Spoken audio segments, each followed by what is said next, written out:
Ma'am ఇప్పుడు కూడా ఒక ప్రాబ్లమ్‌ని డిస్కస్ చేద్దాము. కానీ దాన్ని నేను ఓన్ చేసుకొని మీకు ప్రెజెంట్ చేసే ప్రయత్నం నేను చేస్తా. ఇప్పుడు మా ఫాదర్ ఉన్నారు. మా మదర్ ఎక్స్‌పైర్ అయ్యారు. నాన్న ఒక్కళ్ళే ఉంటున్నారు. ఆయన ఊళ్ళో ఉంటారు.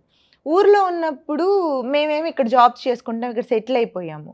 ఆయన అక్కడ ఉంటే మాకు మనశ్శాంతిగా ఉండదు. మాతో పాటు ఉంటే ప్రశాంతంగా ఉంటాము. జాబ్ చేసుకోగలుగుతాము. కాస్త పీస్‌ఫుల్‌గా ఉంటది. అది అర్థం చేసుకోకుండా నాకు ఊరే నచ్చుతుంది. నేను అక్కడే ఉంటాను అనడం వల్ల కష్టంగా అనిపిస్తుంది. ఇక్కడుంటే హెల్ప్ చేసిన వాళ్ళు అయ్యుంటారు. అలా ఇలాంటి సిట్యుయేషన్‌లో వాళ్ళకేం చెప్తారు? మాకేం చెప్తారు?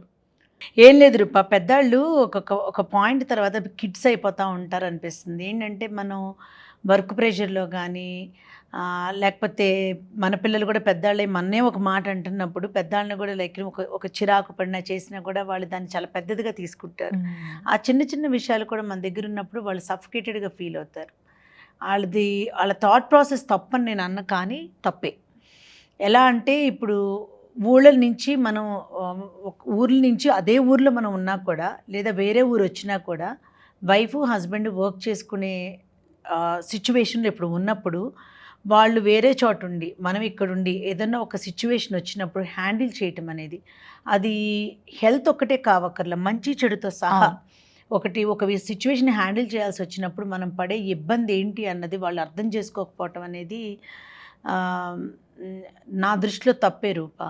అది ఎంతసేపు నేను హ్యాపీగా ఉండాలి, నేను ఇక్కడుంటేనే హ్యాపీగా ఉంటాను, నాకు ఎక్కడైతే నాకు స్వతంత్రం ఉంది, నాకు తెలిసిన వాళ్ళు ఉన్నారు అన్న ఒక సెల్ఫిష్ థాట్ సమ్టైమ్స్ వాళ్ళని మనల్ని కూడా ఇబ్బంది పెడతా ఉంటుంది. ఇప్పుడు వాళ్ళకి ఇప్పుడు నాన్నగారు ఉన్నారు, చిన్న ఎగ్జాంపుల్ చెప్పావు. ఇప్పుడు కాలు ఇష్యూ అయ్యింది, కాలు నాన్నగారికి తీసేయాల్సి వచ్చిందని నువ్వు చెప్తా ఉన్నావు. ఇప్పుడు ఆ ఊర్లో మెడికేషను ఇక్కడ మెడికేషను డిఫరెన్స్ ఉంటుంది. మనం ఇక్కడ సెటిల్ అయిపోయిన తర్వాత ఇక్కడ మనకు లోకల్ కాంటాక్ట్స్ కానీ ఒక హాస్పిటల్కి తీసుకెళ్ళి ట్రీట్మెంట్ ఇవ్వాలన్నా మేట్స్ దగ్గర నుంచి మనం పొద్దున్నే నాన్నగారికి కావాల్సినవి చేసి ఆఫీస్కి వచ్చి మళ్ళీ పరిగెత్తుకెళ్ళి ఆయన చూసుకోవటానికి కానీ ఎమర్జెన్సీకి ఒక హాఫ్ అన్ అవర్లో వీ కెన్ రీచ్ హిమ్. ఇలా చేయించుకోగలిగినప్పుడు ఇక్కడ మనని వాళ్ళు ఇబ్బంది పెట్టకుండా వాళ్ళు కూడా ఇబ్బంది పడకుండా మ్యూచువల్గా ఒక కంఫర్ట్ స్టేజ్లో ఉంటాం.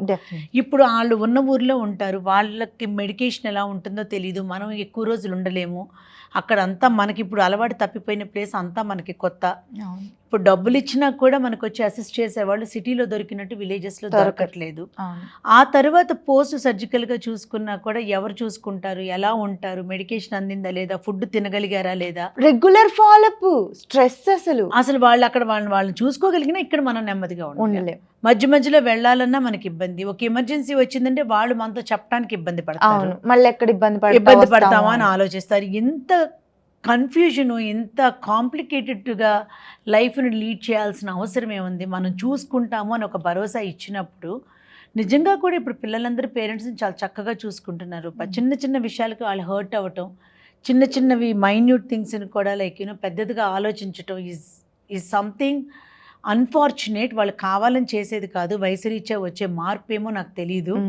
కానీ వాళ్ళు మనకి కోఆపరేట్ చేసి మనతో పాటుగా ఉండగలిగితే బాగుంటుంది.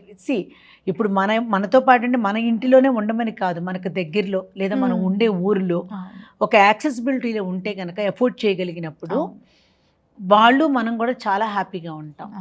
నేను ప్రతి పేరెంట్కి రిక్వెస్ట్ చేస్తాను రూపా, మా పేరెంట్స్కి చెప్పినా కూడా అదే చెప్తాను, just stay close to us. ఎందుకంటే ఇంకా కాలం ఎన్నాళ్ళలో మనకు తెలియదు. ఎవరికైనా సరే ఉన్న కాస్త కాలం మాట అనుకున్నా, మాట అనిపించుకున్నా, ఒకరికొకరు ఉన్నాము, దగ్గరలో ఉన్నాము అన్న ఆ థాట్ ఉంటుంది చూసావా, అది చాలా బలాన్ని ఇస్తుంది. ఉన్న ఊరు వదిలేసి అన్నీ వదిలేసి రమ్మని కాదు, కానీ రూపా తప్పదు అనుకున్నప్పుడు ఆ మార్పు అనేది పెద్దవాళ్ళ దగ్గర నుంచి చాలా అవసరం. ట్రూ, అది వాళ్ళకి మనకి కూడా అవసరం. అవును, చాలా బాగా చెప్పారు. చాలా మంది ఫేస్ చేస్తున్న ప్రాబ్లం కూడా, మీ ఇంట్లో కూడా మీ ఫ్యామిలీలో కూడా ఇలా ఇష్యూస్ పేరెంట్స్ నుంచి ఫేస్ చేసే వాళ్ళు ఉన్నారు. వాళ్ళది ఇష్యూగా ఫీల్ అవ్వకపోవచ్చు, కొంచెం అర్థమయ్యేలా చెప్పే ప్రయత్నం పేరెంట్స్కి చిన్నపిల్లలాగా ట్రీట్ చేసి మనం అర్థమయ్యేలా చెప్తే అర్థం చేసుకుంటారు. ఒకవేళ లేని పక్షాన మనం చెప్పలేకపోతే చెప్పిన వాళ్ళ మాటల్ని షేర్ చేసే ప్రయత్నం అయినా చేద్దాం. నవీన కాలం ఛానల్ని సబ్స్క్రైబ్ చేసుకోండి. ఈ వీడియోని అవసరమైన వాళ్ళకి షేర్ చేయండి, లైక్ చేయండి, సబ్స్క్రైబ్ చేసుకోండి, కమెంట్ చేయండి. ఇంకేదన్నా ప్రాబ్లమ్స్ ఉంటే మీ ప్రాబ్లమ్స్ని మేము ఇక్కడ డిస్కస్ చేస్తాం. మీరు చెప్పలేకపోయినా చెప్పిన విషయాలు షేర్ చేద్దరు కానీ. నమస్తే. తెలుగు వన్.